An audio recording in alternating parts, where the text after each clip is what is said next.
નંદેસરી વિદ્યાલય તથા નંદેસરી પ્રાથમિક શાળામાં આજે નેશનલ સ્પોર્ટ્સ ડે નિમિત્તે ઉત્સાહપૂર્ણ કાર્યક્રમ યોજવામાં આવ્યો.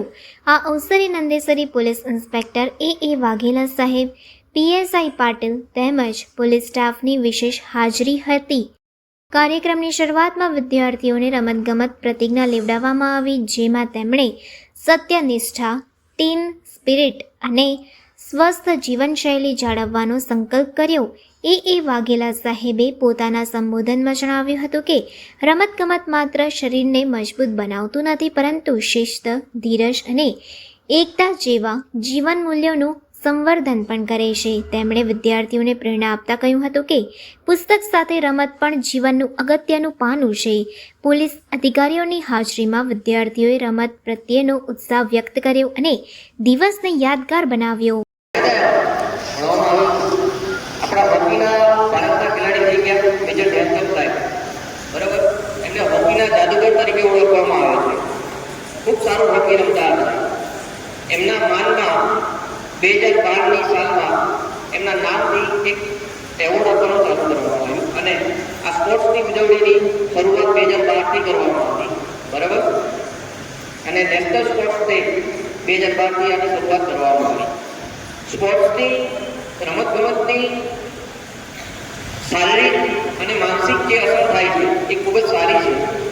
એટલા માટે સ્પોર્ટ્સને મહત્ત્વ આપવા માટે, વધારો આપવા માટે, પ્રોત્સાહિત કરવા માટે થઈને નેશનલ સ્પોર્ટ્સ ડેની ઉજવણી કરવામાં આવે છે 29 ઓગસ્ટના દિવસે.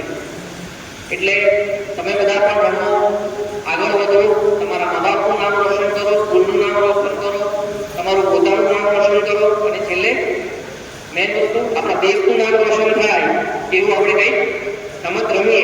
અને હા, તો આજે આપણે એક પ્રતિજ્ઞા લઈશું કે રમત તો રમીશું, જોડે જોડે આપણા શારીરિક અને માનસિક પણ વિકાસ થાય તેના માટે એક પ્રતિજ્ઞા લઈશું. તો બધા પોતપોતાના સ્થાન ઉપર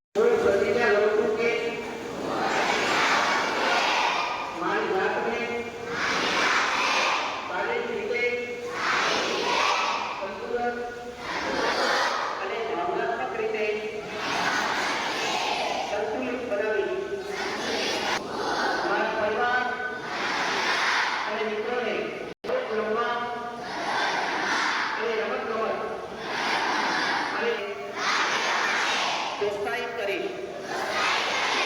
હું જે પણ રમત રમું છું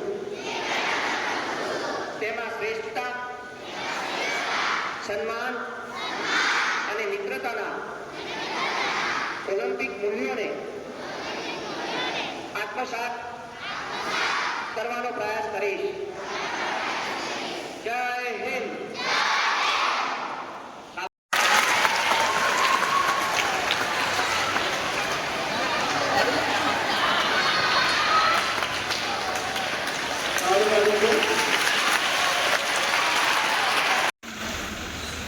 સ્ટાફ પણ અને આચાર્યશ્રી વતી એમનું હાર્દિક સ્વાગત કરીએ.